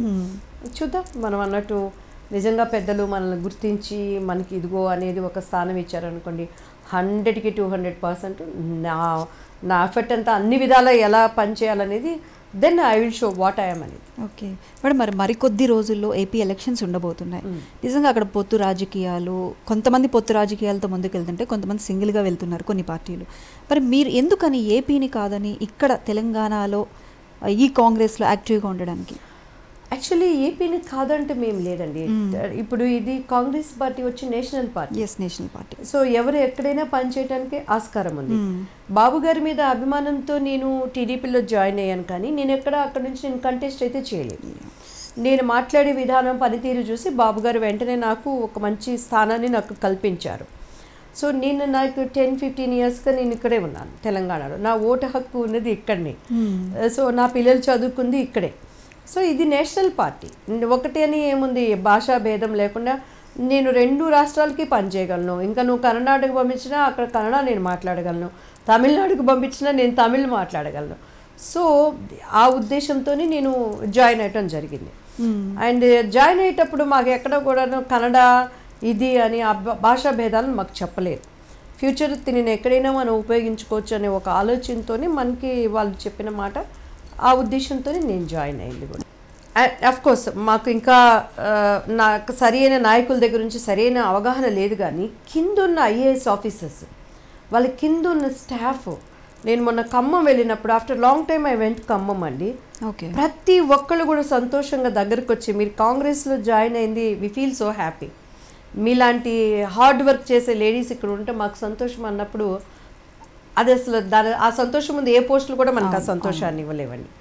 సో కొంత ఉంటుంది మనం రీచ్ అవ్వటానికి కానీ చేయటానికి. ఎందుకంటే ఒక మెట్టు మనం ఎక్కుతున్నామంటే ఎవడో ఒక నిష్టదరిద్రుడు ప్రతి చోట ఉంటాడు, ఎవరో ఒక శనిగ్రహం అనేది మనకి ఉంటుంది, అది 100 మెట్లు కిందకు లాగటానికి మనం ప్రయత్నిస్తుంది. అలాంటి తెలిసినప్పుడు నేనైతే ఈసారి టీడీపీలో చెప్పినట్టుగా బయటికి ఓపెన్గా చెప్పడానికి, అంటే అప్పుడు నాకు రాజకీయం తెలీదు. సో కష్టపడతాను, నీతి నియమాలతో కష్టపడతాను. పోస్టుల కోసం అని చెప్పని కాకాలు పట్టను, పోస్టుల కోసం అని అడ్డదారులు పోను. My tear prays God will open one big door అనేది నా నమ్మకం. ఇంతమంది ఎన్ని హీరోలు ఉన్నా కూడాను బాపు బొమ్మ దివ్యవాణి అనేది అదొక నా ఇంటి పేరుగా, అదొక బ్రాండ్గా రావటం, అది నాకు నా అమాయకత్వానికి, నా నీతి నియమాలకి దేవుడు నాకు ఇచ్చినటువంటి దయ అనుకుంటాను. అండ్ సెకండ్ వన్ వచ్చి కుటుంబ జీవితంలో నాకు తెలియకుండానే చాలా అగాధం ఉంది, అది నేను బయట ఎప్పటికీ చెప్పుకోలేను. అయినప్పటికీ కూడా నా పిల్లల్ని చాలా క్రమశిక్షణతో, చాలా పద్ధతులతో, నేనే తల్లిగా, నేనే తండ్రిగా, అండ్ సినిమా వాసన వాళ్ళకి లేకుండా, ఇంతవరకు నా కొడుకు కూతురు అందరి పిల్లల్లాగా పబ్బులకి వెళ్ళకుండా, అండ్ దేవుడు, చదువు, మమ్మీ, డాడీ అనేటువంటి ఆ చిన్న బౌండరీల్లో వాళ్ళు పెంచుకురావటానికి నా కుటుంబీలు నాకు ఇచ్చినటువంటి సపోర్ట్, ఎస్పెషల్లీ మా అన్నయ్య, మా అక్కయ్య, మా అమ్మ అండి. అస్సలు వాళ్ళ సమయానికి వాళ్ళు ఇచ్చినటువంటి సహకారం నేను ఎప్పుడు మర్చిపోలేదు. అలానే కొంతమంది నాకు ఇచ్చినటువంటి మంచి ఫ్రెండ్స్ నాకున్నారు. నాకు ఎప్పుడు నా ఫోను లాక్ ఉండదు, అండ్ నా ఫోను ఎప్పుడు నేను స్విచ్ ఆఫ్ చేయను. సెల్ ఫోన్ అయితే వచ్చిన దగ్గర నుంచి ఇదే నెంబర్, నా నెంబర్ 100 నెంబర్ నేను ఎప్పుడు మార్చలేదు. సో కొంతమంది వేళ్ళ మీద లెక్క పెట్టుకున్నటువంటి కొంతమంది నాకు ఒక 5-6 మంచి ఫ్రెండ్స్ అనమాట. సో వాళ్ళు ఇచ్చేటువంటి గైడెన్స్లో నా పర్సనల్ లైఫ్, ఎన్ని కష్టాలు లేని జీవితం ఎక్కడ ఉండదని ఒకటే చెప్తాను నేను. జనరల్గా మనం దోశ వేస్తాము, దోశ వేసినప్పుడు ఎవరింట్లో దోశ వేసినా కూడా హోల్స్ అవుతుంది, హోల్స్ లేని దోశ ఎక్కడ ఉండదు. అలానే మరి కష్టాలు లేని జీవితం కానీ, బాధలు లేని జీవితం కానీ ఎవ్వరికీ ఉండదు. అది ఎందుకంటే దేవుడు ఆ జీవితంలో ఆ టైంకు అలా ఉంటుంది, కానీ ఆ టైంలో నేను ఉన్నాననే ఒక సపోర్ట్ని దేవుడు మనకి ఇస్తాడు చూసారా, దట్ ఈస్ గ్రేట్ అండి. ఓకే, సో అట్లా నా యొక్క పిల్లల పెంపకం జీవితంలో కానీ, ఈవెన్ పాలిటిక్స్కి వచ్చినా కూడా ఎక్కడ నేను ఒక బ్యాడ్ నేమ్ తెచ్చుకోలేదు, ఎక్కడ నేను ఒక చెడు ప్రవర్తనలోనో ఇలా అలా అని తప్పుగా మాట్లాడటానికి నేను అవకాశం నేను ఇవ్వలేదండి. అసలు నాకు అవసరం లేదనుకున్నాను. రాయల్గా నేను బాబు గారి దగ్గరికి వెళ్ళాను, రాయల్గా నేను నాకున్న దాంట్లో నేను చెప్పాను, రాయల్గా నేను బయటకు వచ్చాను. అండ్ ప్రతి ఒక్కరు కూడా చెప్పేది అదే, దివ్యవాణి రాజనీతి పాటించింది, ఈ పార్టీ ఆ పార్టీ అనే కక్కుర్తిపడి వెళ్ళకుండా అని చెప్పని. సో నాకున్నంత దానిలో అందరికంటే నేనేం గొప్పదాన్ని కాదు, కానీ నాకున్న దాంట్లో పద్ధతులుగా వెళ్ళటానికి నేను కోరుకుంటాను. ఓకే, ఈరోజు మహిళలు అన్ని రంగాల్లో రాణిస్తున్నారు. మరి పాలిటిక్స్ విషయానికి వస్తే మీరు ఒక మహిళగా పాలిటిక్స్లో రాణిస్తున్నారు కొన్ని సంవత్సరాల నుంచి. మహిళలకు ఎంతవరకు సముచిత స్థానం ఉంటుంది, ఎటువంటి స్థానం ఉంది ఈరోజు? 100% మహిళలు చాలా వరకు అచీవ్ అయ్యారండి. ఇప్పుడు మన రాష్ట్రపతి గారు ముర్ముఖి గారు, అలానే మన ఫైనాన్స్ మినిస్టర్గా నిర్మలా సీతారామన్ గారు, అలానే ఇక్కడ గవర్నర్గా మనకి తమిళిసై గారు, అండ్ రాజకీయ రంగంలో మనం చూసుకుంటే జయప్రద గారు, అమ్మ జయసుధ గారు, పాలిటిక్స్ అంటే వాళ్ళకి తెలియకపోయినప్పటికీ కూడా కష్టపడి ఎంతో ముందుకు వచ్చినటువంటివి ఉన్నాయి. అయినా ఇంకొకటి ఏంటంటే పాలిటిక్స్లో ఇంకా స్త్రీలకు ఫ్రీడమ్ రావాలి, ఇంకా ఒక గుర్తింపు రావాలి. ఎక్కడున్నా కూడా ఆ పదవి అధికారంతో మేమే అంటారు. అలానే రేణుకా చౌదరి గారు, అసలు నాకు ఆమె అంటే పర్సనల్గా కూడా ఐ లవ్ హర్ బ్యూటీ. ఆమె అందం అంటే నాకు ఇష్టము, అండ్ ఆమె బోల్డ్నెస్ అంటే నాకు ఇష్టము. అండ్ నాకు రాజకీయ రంగంలో నాకేంటంటే టీడీపీ పార్టీలో నేను ఫస్ట్ ప్రెస్ మీట్ పెట్టానండి. ఫస్ట్ ప్రెస్ మీట్ అయిపోగానే అక్కడ ఉన్నటువంటి ప్రెస్ వాళ్ళు, లోపల ఉన్న లీడర్సు రెండో రేణుకా చౌదరి వచ్చింది టీడీపీ పార్టీకి అని చెప్పన్నారు. అంటే ఆ బోల్డ్నెస్, సమస్యల కోసం పోరాడే విధానం. సో ఇంకా కూడా మోటివేట్ అవ్వాలి. అల్లి స్త్రీలకి పరిపూర్ణంగా మనస్ఫూర్తిగా గౌరవించాలి. ఏదైనా జరుగుతున్నప్పుడు మనం చూస్తే ముందు వరుసలో అందరూ మగవాళ్ళే ఉంటారు, ప్రముఖంగా ఉండాల్సిన లేడీస్ ఉండరు. అది కొంచెం బాధ అనిపిస్తుంది ఒక్కొక్కసారి. అండ్ మీ పోస్టులు ఏమో ఇంకొకటేమో కానీ. అలానే ఒక రెబల్గా సీతక్క గారు, ఆమె ఒక ట్రైబల్ ఏరియా నుంచి వచ్చి ఇంత కష్టపడి ప్రజల కోసం నిలబడటం, చాలా ముందుకు వెళ్ళటం ఆనందం. బట్ ఇంకా కూడా స్త్రీలకి రావాలి. ఇప్పుడు 33% రిజర్వేషన్ అని చెప్పని అన్నారు. సో దానికి తగ్గట్టుగా ఇంకా స్త్రీలకి ఎక్కువ, ఎందుకంటే అపోజిషన్లో ఉన్న, అధికార పార్టీలో ఉన్న, మనకి శత్రువులుగా విమర్శించిన 99% పార్టీ కోసం పనిచేసినా కూడా 1% స్త్రీ అనేది న్యాయం గురించి ఆలోచిస్తుంది. సో ఇది చేయాలి అనే ఒక ఉద్దేశం కలిగి. సో ఇప్పుడు నాకు తెలిసినంత వరకు అయితే లైక్ ఇందిరాగాంధీ గారు ఒక ఐరన్ లేడీగా ఎంత ఆమె మరి భారతదేశాన్ని తన ఫోర్ ఫాదర్స్ ఇచ్చిన మోటివేట్తో ఆమె నడిపించిన విధానం, ఇవన్నీ మనకి స్ఫూర్తిదాయకం. ఇంకా రావాలని మనస్ఫూర్తిగా. మీ మూవీస్ గురించి తెలుసుకున్నాము, అందరికీ తెలిసిందే. తర్వాత మీ రాజకీయ ప్రస్థానం. ఇప్పుడు దేవుడు గురించి అంటే మీరు కొన్ని సంవత్సరాల క్రితమే, అంటే మీకున్న సిచ్యువేషన్స్కి అది, అంటే మీరు ఫస్ట్ నుంచి కూడా ఒక ట్రెడిషనల్ ఫ్యామిలీ, ఆర్థడాక్స్ ఫ్యామిలీ నుంచి వచ్చారు. సడన్గా ఏంటి జీసస్ క్రైస్ట్లోకి అంత నమ్ముకొని ఈరోజు నిజంగా ఎక్కడ మీటింగ్స్ అయినా కూడా ఇప్పుడు మీరు ఇంతకుముందు అమ్మ జయసుధ గారు అన్నారు, ఆవిడ కూడా దివ్యవాణి ప్రేయర్ చేస్తే చాలా బాగుంటుంది, అలా చేయడం నాకు కూడా రాదు అని చెప్పిన సందర్భాలు కూడా ఉన్నాయి. ఎలా అక్కడి నుంచి అలా ఎలా వచ్చారు? అంటే ఒకటండి, నేను ఎవరిని విమర్శించను, ఎందుకంటే నేను హిందూ బ్యాక్గ్రౌండ్ నుంచి వచ్చిన అమ్మాయిని. నేను బైబిల్ చదవటం స్టార్ట్ చేసినాక నా అంతరంగంలో ఉన్న చాలా ప్రశ్నలకు సమాధానం బైబిల్లో నాకు దొరికింది. అండ్ వాట్ ఈజ్ క్రైస్ట్, దేవుడు ఏంటి? మనం చరిత్ర తీసుకుంటే నేను చాలాసార్లు చెప్పాను, క్రీస్తు శకం క్రీస్తు పూర్వమే అంటున్నారు కానీ వేరే శకం వేరే పూర్వం అని ఎందుకు అంటలేదు? మిగతా అవన్నిటికీ మనకి ప్రూఫ్స్ ఉన్నప్పుడు మరి దానిని ఎందుకు మార్చుకోవటం లేదు? అండ్ రెండోది వచ్చి యేసయ్య అంటే మత మార్పిడి అంటున్నారు, అది చాలా బాధాకరం.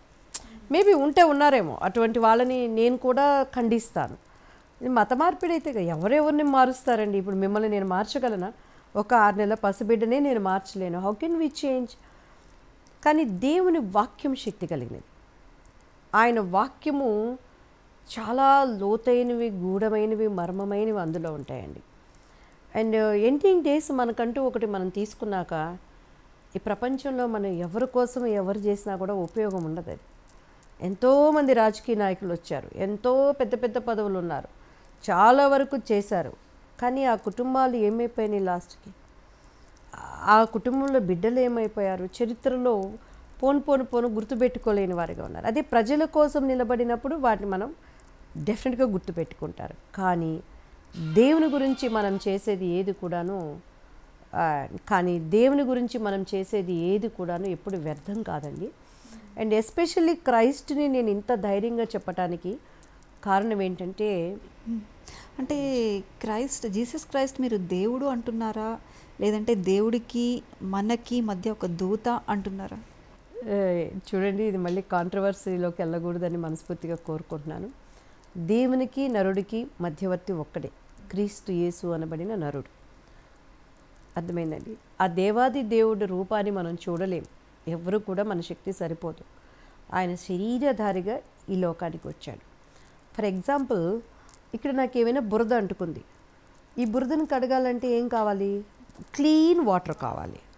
బురద నీళ్ళు తీసుకొచ్చి బురదను కడిగితే బురద పోతుందా? బురద మరక ఇంకా అట్లానే ఉంటుంది. మంచి నీళ్ళు, స్వచ్ఛమైన నీళ్ళు, పరిశుద్ధమైన నీళ్ళు కావాలి. అలానే మనలో ఉన్న పాపం పోవాలంటే ఎవరు కావాలి? పాపము లేనివాడు కావాలి. ఈ ప్రపంచంలో పాపము లేని వాళ్ళు ఎవరు? పుట్టుకలో కానీ, ప్రవర్తనలో కానీ, మాట తీరులో కానీ పాపం ఎరిగిన వాడిగా ఆయన ఉన్నాడంటానికి అనేకమైన సాక్ష్యాలు ఉన్నాయి, ఆధారాలు ఉన్నాయి. సో ఆ పాపము లేని వాడి రక్తము ఈ భూమి మీద చిందించబడింది. చాలామంది అమాయకపు ప్రజలు సృష్టించిన సృష్టికర్తను మర్చిపోతున్నారు, సృష్టాన్ని పూజిస్తున్నారు. చెట్లు దేవుడని, నదులు దేవుడని, పువ్వులు దేవుడని, వాటితో మన పాపాలు కడగబడతాయని అని అనుకుంటున్నారు. కానీ ఈ లోకానికి ఆయన శరీరధారిగా వచ్చి ఆయన పరిశుద్ధమైన రక్తాన్ని, ఆయన రక్తంలో పాపం అనేది లేదండి. ఆ రక్తంలో మనం కడగబడటం అంటే ఇప్పుడు యేసయ్య రక్తం బకెట్లు తెచ్చి మనకు దొరకదు. అంతరంగంలో ఆయన విశ్వసించి నోటితో ఒప్పుకొనటమే రక్షణ మార్గం. అందుకే యేసయ్య ఈ లోకానికి వచ్చేటప్పుడు దేవుడు పుట్టాడు అని చెప్పలేదు, నేడు రక్షకుడు ఈ లోకానికి ఉద్భవించాడు అని చెప్తున్నారు. So saviour, is the saviour. ఎవరికి సేవియరు? అన్ని విధాల. మన అగ్ని ఆరుదు, పురుగు చావదు, మన ఆత్మకి చావు లేదు. సో మన ఆత్మ ఈ నరకంలో నుంచి రేపు మనం అనుకునే స్వర్గంలోకి వెళ్ళాలంటే హూ ఈజ్ ద వే? దివ్యవాణి అంటే సాంప్రదాయంగా ట్రెడిషనల్గా ఒక బుట్ట బొమ్మ, బాపుగారి బొమ్మ అనుకున్నాం. తర్వాత పాలిటిక్స్లోకి వచ్చాక ప్రజల గొంతుకై అంటే ప్రజలకున్న సమస్యల దృష్ట్యా తన గళాన్ని వినిపించారు. అలాగే ఇప్పుడు ఈ దేవుడి విషయానికి వస్తే కనుక మీటింగ్స్లో ఎంతో పీస్ఫుల్గా దేవుడి గురించి చెప్పడం కానీ, ఎంతో ఇష్టంగా, అంటే ఆవిడ మాట్లాడేటప్పుడు నిజంగా ఎంత ఇష్టం, ఆ దేవుడిపై ఎంత ఇష్టం ఉంది, ఎంత ప్రేమ ఉంది, మొత్తం తెలుసుకొని మాట్లాడుతున్నారు అని నిజంగా జయసుధా గారు కూడా చాలాసార్లు చెప్పారనమాట. తనలాగా నేను మాట్లాడలేను అని. నిజంగా ఇది ఇన్ని వేరియేషన్స్ నిజంగా మీకు ఎలా అనిపిస్తుంది? క్రీస్తును ప్రకటించడం నా ధన్యత అండి. అండ్ బైబిల్లో చాలామంది దేవుని బిడ్డలు చెప్పారు, నా మటుకైతే బ్రతుకుటే క్రీస్తే. ఎందుకు ఎమోషనల్ అవుతున్నారు? ఎందుకంటే దేవుడు నాకు చేసిన ఆయన మేళ్లను బట్టి. అండ్ నిజంగా నా ముందు ఏం జరుగుతుందో నాకు తెలియదు, నా వెనక ఏం జరుగుతుందో తెలియదు. నా లైఫ్ ఒక అగాధంగా అనిపిస్తుంది. సో అటువంటి టైంలో కూడా వెన్ ఐఎమ్ ప్రేయింగ్ గాడ్, దేవుడు నాకు ఒక డోరు ఆయన ఓపెన్ చేస్తాడు. చాలామంది ఒక్కొక్కసారి ఒంటరితనం అనిపించినప్పుడు మేము చచ్చిపోవాలని, అయ్యో నాకు ఎవ్వరు లేరని చాలామంది అనుకుంటూ రాంగ్ రూట్లో వెళ్ళిపోతూ చాలామంది జీవితాలని నష్టపోయినటువంటి సందర్భాలు నేను చూశాను. కానీ దేవుడు నన్ను చాలా బ్లెస్ చేశాడు. అయినప్పటికీ కూడా చాలామంది, నేను ఫస్ట్ ఈ సువార్తను ప్రకటించే దైవజనులే దేవుళ్ళు అనుకునేదాన్ని, వీళ్ళు కూడా యేసు ప్రభువులే అనుకునేదాన్ని. అంత అమాయకంగా వాళ్ళు పర్సనల్ లైఫ్లో వాళ్ళు వ్యాపారం చేస్తున్నప్పుడు చూసి వారిని వీళ్ళేంటి ఇప్పుడు ఇలా చెప్పారు, ఇప్పుడు ఇలా ఉన్నారు, ఇలా కదా ఉండాలని. కానీ దేవుడు నాకు ఇచ్చిన ఆత్మీయ దైవజనుడు చెన్నైలో రాజబాబు అన్నయ్య. నాకు దుఃఖం వచ్చినప్పుడల్లా, నాకు బాధ అనిపించినప్పుడల్లా, అన్న ఏందన్నా ఇట్లా ఉంటుంది అన్నప్పుడు బైబిలు నేను ఆయనే. ఆ వాక్యం నన్ను బ్రతికించేది, ఆ వాక్యం నన్ను నడిపించేది, ఆ వాక్యం నాకు ఆ తగిన సమయంలో అలా ప్రొవైడ్ చేస్తూ వచ్చిందండి. సో అందుని బట్టి నేను ఎప్పుడూ దేవునికి థ్యాంక్స్ చెప్తానండి. రేపు నా బిడ్డలే నన్ను విమర్శించిన, నా చుట్టూన్న వాళ్ళు నన్ను విమర్శించిన, ఈ ప్రపంచంలో దేవుని సేవకురాలు అనే దానికన్నా పెద్ద పేరు నాకు తెలియదు. కాకపోతే బాధ ఏమనిపిస్తుంది అంటే, ఈ పాలిటిక్స్లో ఉన్నప్పుడు ప్రజలు కూడా ఏమైపోయారంటే ట్రూత్గా ఈ సువార్తను చెప్పే వాళ్ళని ఎంకరేజ్ చేయరండి. ఒక టీం ఏర్పడిపోతారు. అసలు వాళ్ళు ఎటువంటి వాళ్ళు ట్రూత్గా ఉన్నారో లేదో తెలియదు. రాజకీయాల కోసం వాళ్ళకి మంచిగా ఎంకరేజ్ చేస్తూ ఉంటారు. కొంతమంది ఇక నువ్వు ఈ ఇంటికే పరిమితం, ఈ ఇంటి మీద కాకి అటు వెళ్ళకూడదు అనే విధంగా ఉంటారు. వాళ్ళు నేను విమర్శించట్లేదు, కానీ యేసయ్య పేరు ఒక వ్యాపారంగా, ఇంకా ఆయన ప్రాణం పెట్టినంతగా నేను ప్రాణం పెట్టి చేయలేకపోతాననే పరిస్థితులు బట్టి అన్నప్పుడు బాధ అనిపిస్తుంది. ఆయన దయగలిగిన దేవుడు తప్పకుండా నా కంఠంలో ప్రాణం ఉన్నంత వరకు ఆయన మంచి స్నేహితుడు, పాపులకు స్నేహితుడు. అండ్ ఆయన నీ కొరకు నా కొరకు ఎవ్రీ మినిట్, ఈరోజు ఈ యొక్క ఛానల్ ద్వారా రేపు మిమ్మల్ని కూడా అయ్యో నా బిడ్డ నా వైపు చూడాలి అనేటువంటి ప్రేమ కలిగిన దేవుడే. కానీ ఆయన ఎక్కడ కూడాను విమర్శించే వాళ్ళ లాంటి దేవుడైతే కాదండి. ఇది మత మార్పిడి కాదు. అది ప్రతి సహోదరుడు ప్రేమతో తెలుసుకోవాలి, ఆయన వైపు చూడాలనేదే నా ప్రార్థన, నా తాపత్రయం తప్పించి ఇంకా. ఎందుకంటే నాకు దుఃఖం అనిపించింది, ఇంత గొప్ప దేవుడిని ఇట్లా మాట్లాడతారే అన్నప్పుడు ఏడుపు వస్తుంది, నాకు చాలా బాధ అనిపిస్తుంది. అండ్ ఎనీహో తప్పదు, ఆ దేవాది దేవుడికి ఆయన ఎంచుకున్న 12 మంది శిష్యులకు కూడాను క్రీస్తుతో జీవితం అంటే వడ్డించిన విస్తరైతే కాదు. నా శక్తి ఉన్నంత వరకు నా పొలిటికల్ లీడర్స్ కానీ, నా తోటి సహోదరులు కానీ, నా ఇండస్ట్రీకి కానీ మంచిని చెప్పడానికే, అది ఆ నిజం చెప్పడానికే నా శక్తి ఉన్నంత వరకు ప్రయత్నం చేస్తాను. తప్పకుండా దేవుడు దానికి సహాయం మీరు చేస్తాడు. పెళ్లి పుస్తకం సినిమాలో నిజంగా భార్యాభర్త మధ్య ఆ బాండింగ్ ఎలా ఉండాలి, ఆ ప్రేమ అభిమానం ఎలా ఉండాలి, నిజంగా దాన్ని ఎలా కాపాడుకోవాలి అని చాలా చక్కగా చూపించారు. ఈ రోజుల్లో నిజంగా భార్యాభర్తలు ఎలా ఉంటున్నారు, పెళ్ళిళ్ళు చేసుకుంటున్నారు, అంతలోనే మనం అది మర్చిపోయే లోపే విడాకులు అనే వార్తలు కూడా మనం వింటున్నాం. నిజంగా ఏంటి, ఎలా ఉంటుంది? తినంగా గారెలు చేదైపోతాయి. పెళ్ళైన కొత్తలో ఉన్నటువంటి ప్రేమలు రాను ఎక్కడో ఒకరికొకరు హట్ అవుతారు. అది మాత్రం 100% వాస్తవం నా అనుభవంలో. ఈవెన్ నా నిజ జీవితంలో కూడాను, నా రియల్ లైఫ్లో కూడాను నేను హట్ అయిన సందర్భాలు చాలా ఉన్నాయి. జనరల్గా మనకు అబద్ధం చెప్పిన, మోసం చేసిన ఆడవాళ్ళు అయితే తట్టుకోలేరండి.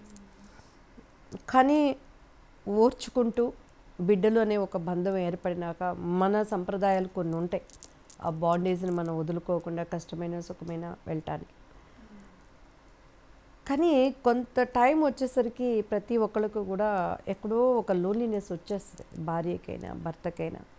ఎక్కడో కొంతమంది అన్యోన్యంగా వీఆర్ హ్యాపీ ఒకళ్ళకొకళ్ళు అనేవాళ్ళు ఉండటం అదృష్టం నేను చెప్తుంది. దిస్ ఈజ్, నేను వాట్ ఐఎమ్ టెల్లింగ్ ఈజ్ 100కి 100% నిజం. ఒకే ఇంట్లో ఉంటారు, ఒకే గూటి కింద ఉంటారు, ఒకే బెడ్ మీద ఉంటారు, భార్యాభర్తలుగా వాళ్ళు ఏకశరీరులు అవుతారు, కానీ మనసులు కలవకుండా జీవించే జీవితాలు చాలా ఉన్నాయి. సో దానికన్నా మనం ఒక చోట నచ్చినప్పుడు సూసైడ్లు చేసుకొని ఒకళ్ళనొకళ్ళు తిట్టుకొని అయ్యే కన్నా మ్యాక్సిమం బండి నడిచి వెళ్ళటానికే ప్రయత్నం చేయాలి. నేను ఫస్ట్ ఇచ్చే అడ్వైజ్ అదేనండి. అది కానప్పుడు ఇక మనం అక్కడ ఉండలేము, మనకి ఇది మోసం జరుగుతుంది అనే బదులు ప్రాణం తీసుకునే వరకు ఏ బిడ్డలు తెచ్చుకోవద్దు. ఐదర్ హస్బెండ్ అయినా మనకి అమ్మాయి అయినా కూడాను గౌరవంగా బ్రతకండి, చక్కగా మీ బ్రతుకులు మీరు బ్రతకండి. మ్యాక్సిమం కలిసి ఉండమనే చెప్తాం. కానీ చాలామంది కుటుంబాలు ఏంటంటే ఆ శాడిజం భరించలేకను, లేక లేడీస్కి రెండూ ఉన్నారు, ఈక్వల్గా ఉన్నారు. సో అలా ఉన్నప్పుడు ఏంటంటే మ్యాక్సిమం పిల్లలు పుట్టినాక వాళ్ళు ఇబ్బందులు పడకుండా, వాళ్ళు ఎక్కడ మెంటల్గా డిస్టర్బ్ అవ్వకుండా వెళ్ళటానికే ప్రయత్నం చేయమని చెప్తాం. ఓర్చుకోవటం, సహించడం. నిజంగా ప్రేమ కలిగి ఉన్నప్పుడు పెళ్ళే అక్కర్లేదండి, ఎక్కడున్నా కూడా ఒక బాండేజ్తో ప్రేమతో బ్రతికేయగలరు. సో పెళ్ళి అనే బంధం ఏర్పడినప్పుడు దానిని సహించుకొని ఓర్చుకుంటూ వెళ్ళటంలోనే లైఫ్ ఉంది. ఈరోజు అంత పేషెన్సీ ఉన్నవాళ్ళు ఉన్నారని నేనైతే అనుకోవటం లేదు. అండ్ కొన్ని జీవితాలు అలా ఒంటరిగా వెళ్ళిపోవటంలోనే ఉంటుంది. సో అన్నింటికీ ఇక తప్పదు, ఆ పరిస్థితుల్ని మనం అనుకూలంగా వెళ్ళాలి, వాళ్ళకి మంచి జీవితాలు రావాలని మనం కోరుకుంటాం. కానీ ఎన్ని కష్టాలున్నా ఎన్ని నష్టాలున్నా ఓర్చుకొని అణుకుతూ వెళ్తున్నప్పుడే మేడం, ఈ రోజుల్లో సోషల్ మీడియా అనేది మన మీద ఎటువంటి ప్రభావం చూపిస్తుంది, ఎటువంటి రోల్ పోషిస్తుంది మన లైఫ్లో? సోషల్ మీడియా అంటే ఎంత మంచి ఉందో, మంచి 50% ఉంటే 150% చెడు వచ్చేసింది. అండ్ ఇంకొకటి కూడా ఏంటంటే రాజకీయ రంగంలో కూడా నేనైతే నిజంగా కొన్ని సిస్టమ్స్ తేవాలని నేను రిక్వెస్ట్ చేస్తున్నానండి. ఇష్టానికి మాట్లాడటం అండ్ వాళ్ళకి అసలు నిజాలు తెలియకుండా. అండ్ నా గురించి కూడా ఎవరో మాకు కావాల్సిన వాళ్ళు చూసి చెప్పారు, నాకు అసలు భర్త చచ్చిపోయాడని చెప్పారు. దివ్యవాణి భర్త చచ్చిపోయాడు అంటే వాళ్ళకి అపోజిషన్లో ఉండి వాళ్ళ ఇష్టానికి ఏదైనా రాసేస్తున్నారు. అది ఎంత ఒక మనసుని బాధ పెట్టినప్పుడు అది ఎంత బాధాకరంగా ఉంటుందో వాళ్ళకి అర్థం కావట్లేదు. అది అఫ్కోర్స్ నేను అసలు అయితే వాటిని చూడనండి, ఏదైనా పొలిటికల్కి సంబంధించిన ఏమైనా ఉంటే నేను చూస్తాను.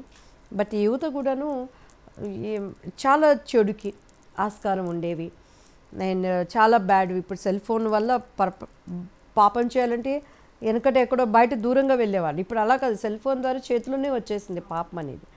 సో ఇక ఆన్లైన్లో ఉండిపోయి ఆఫ్లైన్లో అయిపోయే జీవితాలు చాలా ఉన్నాయి. ఈ సోషల్ మీడియా ద్వారా ఉపయోగం కన్నా నష్టమే ఎక్కువ ఉన్నది.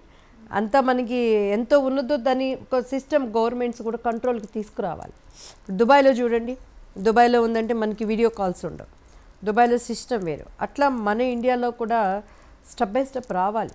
ఒక వ్యవస్థని తక్కువ చేసి మాట్లాడటం కానీ, ఒకరి మీద ఒకరికి కోపం ఉందంటే అది ఎవరైనా కానివ్వండి, ఎవరి పర్సనల్ లైఫ్ వాళ్ళది, మనం ఎప్పుడు విమర్శించకూడదు. వాళ్ళకి ఆ ప్రైవసీ ఉంది. సో దానికి భూతద్దం కట్టి ఇష్టానికి మాట్లాడేయటం అవన్నీ కూడా అది చాలా వరకు ఇబ్బంది అని అనిపిస్తుంది. అండ్ అట్లనే ఎంతో ఉపయోగం ఉంది. ఈరోజు టెక్నాలజీ మనం ఏమైనా కనుక్కోవాలన్నా చూడాలన్నా ఉపయోగకరమైన బోతూ ఉన్నాయి. సో మనము కంట్రోల్ కలిగి మనకి ఏం అవసరమో మనం చూసుకుంటున్నప్పుడు ఇక తప్పదు. ఈ జనరేషన్ బట్టి వెళ్తూ మెయిన్ మన బిడ్డలకి ఈ యొక్క మహిళా దినోత్సవం సందర్భంగా తల్లిదండ్రులకు నేను చెప్పేది ఏంటంటే, మన బిడ్డలకు మనం తెలియచెప్పాలి. వాళ్ళు ఎటువంటి పరిస్థితుల్లో ఉన్నా, ఈరోజు మనం చూస్తే అసలు ఇండస్ట్రీలో డ్రగ్స్కి ఇంత స్థానం వెళ్ళిపోతుంది అన్నప్పుడు రియల్లీ నాకు ఎంత బాధ అనిపిస్తుందోనండి. ఒకప్పుడు ఎన్టీఆర్ గారు కానీ, ఏఎన్ఆర్ గారు కానీ, ఆ తర్వాత జనరేషన్ ఉన్న ఆర్టిస్టులు కానీ, హీరోయిన్స్ కానీ ఎవరు ఒక తాగి బయటకు వచ్చారనేది కూడా తెలియదు. ఒక కళ అంటే ఇప్పటికీ ఒక వాళ్ళని ఒక దేవుళ్ళలాగా ఒక అభిమానించేది. ఈరోజు ఆర్టిస్టులు అంటే భ్రష్టత్వం పట్టిపోయే స్థితికి మనం వచ్చామంటే, మరి ఇండస్ట్రీలో ఉన్న పెద్దలకు కూడా వాటిల్లో మన ఇంటిని మనం కాపాడుకోవాల్సినటువంటి అవసరం ఉంది. ఎవరికి వాళ్ళు నాకు ఎందుకులేని పట్టించుకోకుండా వాళ్ళకి కౌన్సిలింగ్ ఇవ్వటమా, లేదు అలా చేసిన వాళ్ళని ఇండస్ట్రీలు ఇలా ఉండకూడదని చెప్పటమా, ఆరోగ్యకరమైన సినీ ఇండస్ట్రీ రావడానికి కూడా మనం ప్రయత్నం చేయాలి. సో అలానే సోషల్ మీడియాలో కూడా ఇష్టానికి మాట్లాడే వాళ్ళకి డెఫినెట్గా తగిన చర్యలు తీసుకోవాలి. నిజంగా నువ్వు తప్పు చేసినా కూడా నీకు అలా మాట్లాడే అధికారం లేదు కదా. ఏమి చూడకుండా వాళ్ళ స్థాయిని దిగదార్చి మాట్లాడే డెఫినెట్గా దానికి గవర్నమెంట్స్ హార్డ్గా వాళ్ళ మీద చర్యలు తీసుకోవాలని నేనైతే. మేడం ఫైనల్గా చెప్పండి, మహిళా సాధికారత అంటే మీ మాటల్లో ఏం చెప్తారు? అలాగే నేటి మహిళలకు మీ వైపు నుంచి ఏమిస్తారు? మహిళలకి సాధికారత అంటే, ఎప్పుడైతే దేవుడు ఈ లోకంలోనికి రావటానికి ఒక స్త్రీని కోరుకున్నాడే అప్పుడే మహిళలు సాధించే వాళ్ళు, అచీవ్మెంట్ చేయగలిగిన వాళ్ళు అనేది నా దృష్టిలోనండి. ఒక ఇంటికి కూడా ఆడపిల్ల ఉంటేనే అందం. సో మన పిల్లలకి ఈ జనరేషన్లో నేను చెప్పేది ఒకటే, ధైర్యాన్ని నేర్పించండి. సమస్యలు ఎటువంటి అయినా సరే, నువ్వు ఉద్యోగం చేసినా, నువ్వు పాలిటిక్స్లో ఉన్నా, నువ్వు ఒక సిటీ బస్సులో ప్రయాణం చేస్తున్నా, ఎక్కడైనా సరే సమస్యలు ఉంటానే ఉంటాయి. ధైర్యంతో, సమయస్ఫూర్తితో, న్యాయబద్ధమైన పద్ధతుల్లో వాటిని అచీవ్ చేయటానికి మనం ముందుకు పరిగెట్టాలని నేను చెప్తాను. ఎప్పుడు సమస్య వైపు మనం చూడకూడదు. రెండోది, మహిళా దినోత్సవం సందర్భంగా అండ్ ఈ దేశంలో, ఈ రాష్ట్రంలో, ఈ ప్రపంచంలో ఉన్న తల్లులందరికీ కూడా మహిళా దినోత్సవ శుభాకాంక్షలు నేను తెలియజేసుకుంటూ, మరి ముఖ్యంగా యూత్ పిల్లలకి నేను చెప్పేది ఏంటంటే, తొందరపాటు నిర్ణయాలు తీసుకోకండి. ఎగ్జామ్స్ ఫెయిల్ అయిపోయామనో, లేకపోతే హాస్టల్లో వార్డెన్స్ మమ్మల్ని ఇబ్బంది పెట్టారనో సూసైడ్లు చేసుకోవటాలు, జీవితం ఇంతటితో అయిపోయిందని ఎప్పుడూ అనుకోకండి. ఒక దెబ్బ తగిలినప్పుడే ఇంకా ధైర్యం తెచ్చుకొని పరిగెత్తాలి. ఒక వ్యక్తి మనల్ని కించపరుస్తున్నాడంటే నువ్వు ఆ తప్పు చేయనప్పుడు నేను ఇది కాదు అని చెప్పని ధైర్యంతో ప్రూవ్ చేయండి.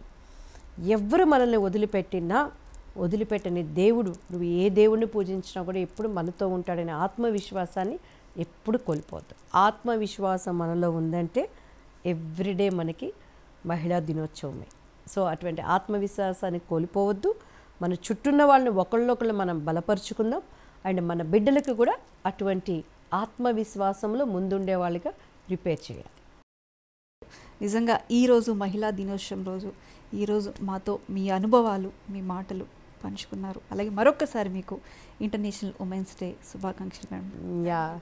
మీకు కూడా, మన ప్రేక్షకులందరికీ కూడా, అండ్ మీకు కూడా హ్యాపీ ఉమెన్స్ డే చెప్తూ thank you. God bless you all. చూసారు కదండి, ఈరోజు ఉమెన్స్ డే సందర్భంగా మనతో పాటు దివ్యవాణి గారు ఎన్నో మాటలు, ఎన్నో అనుభవాలు పంచుకున్నారు. మరో గెస్ట్తో మళ్ళీ కలుద్దాం. Keep watching 99 TV.